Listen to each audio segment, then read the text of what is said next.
চিনছে এরকম, নবী চিনছে এমন না। নবীর কথা মতো চলতে হবে, আল্লাহ তাআলার হুকুম সঠিকভাবে আদায় করতে হবে। আমার প্রতিদিন দৈনিক ৫ ওয়াক্ত নামাজ বাড়িতে থাকলে মসজিদে হাজির হইতে হবে আমার। কিন্তু আমরা অনেক সময় মসজিদে আসি না। ৫ ওয়াক্ত নামাজ নিজ কানে আমি আযান শুনলাম, আযান শুনছি কিন্তু মসজিদে আসি না। অবহেলা, সব জানি সব বুঝি, আমল করতে পারি না।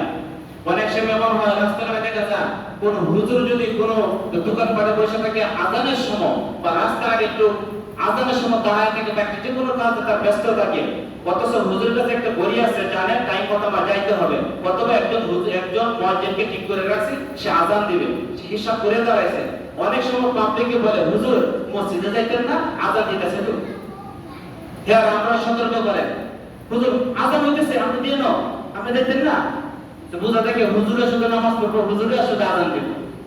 আমারই নিজেও করছে, হুজুর আযান হইতেছে মসজিদে, আপনি দেখতেন না। আমি চাকরি করে, আমি সেটা জানি, আমি কিয়ামত করি, কোন সময় আমার জানা আছে, আমি তো যাবো, আপনাকেও জান না। নিজে আমল করতে হবে, নিজে আমল করতে হবে।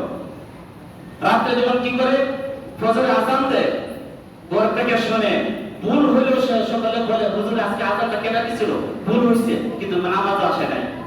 ভুল করতে পারে, নামাজ আসতে পারে না। আফসোসের বিষয়, সব জানে সব বোঝে কিন্তু মসজিদে আইতো না। এমন যাতে না হয়। একটা আয়াত তেলাওয়াত করেছি যে ইয়া আইয়ুহাল্লাযীনা আমানু, হে ঈমানদার গণেরা, উদখুলু ফিস-সিলমি কাফা, পরিপূর্ণভাবে ইসলামের মধ্যে প্রবেশ করো, পরিপূর্ণ। কিছু মানলাম, কিছু মানলাম না। নামাজ পড়ি, রোজা রাখি না, পরিপূর্ণ হইলাম না। রোজা রাখি, নামাজ পড়ি না, পরিপূর্ণ হইলাম না। হ্যাঁ, সব করি, টাকা আছে, যাকাত দিব না, পরিপূর্ণ হইল না। শরীয়তের মধ্যে আল্লাহ তাআলা কি করতেছে? পরিপূর্ণ প্রবেশ করতে হবে, পরিপূর্ণ। যেমন একটা শরীরের মধ্যে সকলের একটা জামা আছে, আমি যদি একটা জামাটা গায়ে দেই, শুধু একটা হাতা দিব, অর্ধেক শরীর, আর একটা হাতা দিব, আর একটা হাত আমার এই জামার ভিতরে ঢুকাই নাই, এটা কি পরিপূর্ণ জামা পরছি? আমি পরি নাই।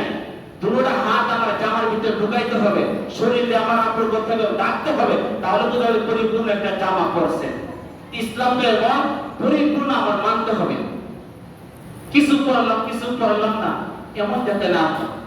একটা আল্লাহ রাসূলের অসংখ্য হাদিস থেকে একটা হাদিস তেলাওয়াত করেছি যে মানুষ যখন মৃত্যুবরণ করে তখন কি সকল মানুষ মৃত্যুবরণ করার পরে আমলের দরজা বন্ধ হয়ে যায়। ওই মৃত্যু ব্যক্তির আর ক্ষমতা থাকে না আমল করার মতো।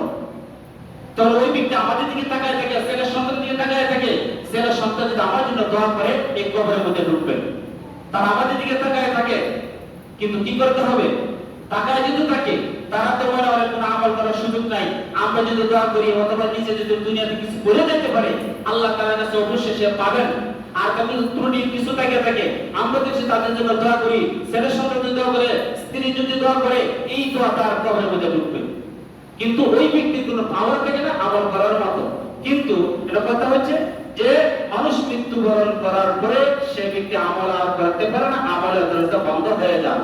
কিন্তু ইল্লা মিন সালাস, ইল্লা মিন সাদকাতিন জারিয়া, তিনটা জিনিস বাকি থাকে। তিনটা জিনিস আমি করতে পারি, কবরে থেকে সব পাবো। একটা হইতেছে কি ইল্লা মিন সাদকাতিন জারিয়া, সদকা জারিয়া করা আল্লাহর রাস্তায়। সদকা জারিয়া অনেক ধরনের আছে। এদিন হচ্ছে শুক্রবারে রাস্তার পাশে একটা বাথরুম করে দিলেন, মাসে 1000 টাকা পূরণ করলো, এটা সদকা জারিয়া। রাস্তার মধ্যে একটা টিউবওয়েল বসায় দিলেন, মানুষে পানি খাবে, এটা সদকা জারিয়া।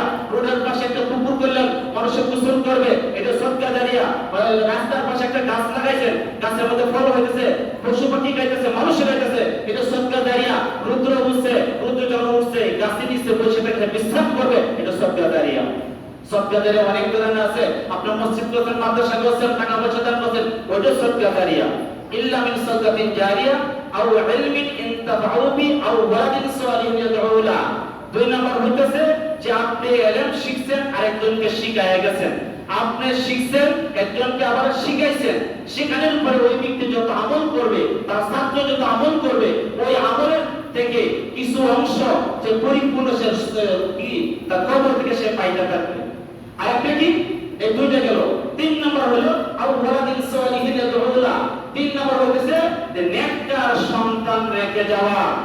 আমরা এমন একটা এই ভাষাটাতে বলে লাভ নাই, আমরা যে একটা আমরা ভুল করি ছেলে সন্তানের জন্য, দুনিয়া কামানোর জন্য, গাড়ি বাড়ি করার জন্য টেনশন পেরেশানের মধ্যে মুক্ত হয়ে যায়। ছেলেকে কিভাবে প্রতিষ্ঠিত করা যায়, মেয়েকে কিভাবে কোন জায়গায় পড়ানো যায়, সবকিছু করি।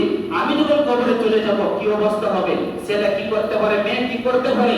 কিন্তু এটা বলতেছে আউওয়ালাদিন সালিহিন ইয়াদউলা, মানুষ মৃত্যুবরণ করার পরে, তার বাবা মৃত্যুবরণ করার পরে, অর্থাৎ যে ব্যক্তি মৃত্যুবরণ করছে তার ছেলে সন্তান যারা আছে, নেক সন্তান যদি রেখে যাইতে পারে, এই ব্যক্তিতে আমল করে কবরের মধ্যে সরাসরিকে ঢুকতে পারবে। সুবহানাল্লাহ।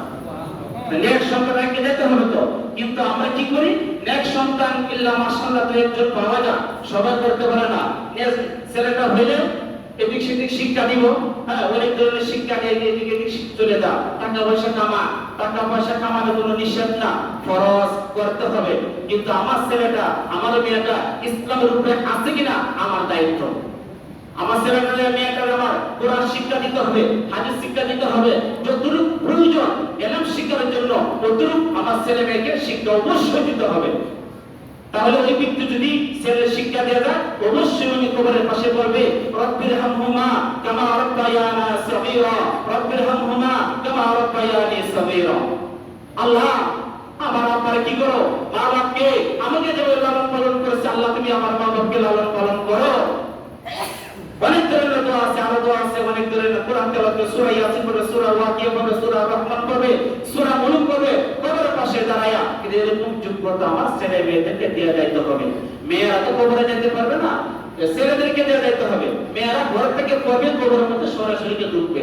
সদকা জারিয়া, নেক সন্তান রেখে যাওয়া। কিন্তু নেক সন্তান আমরা করতে পারি না। এমন শিক্ষা দেই, এমন কাজে রাখি, এমন পরিবেশে রাখি, আমার ছেলে আমার কারণে গুনাহ করতেছে, আমার মেয়ে আমার কারণে গুনাহ করতেছে।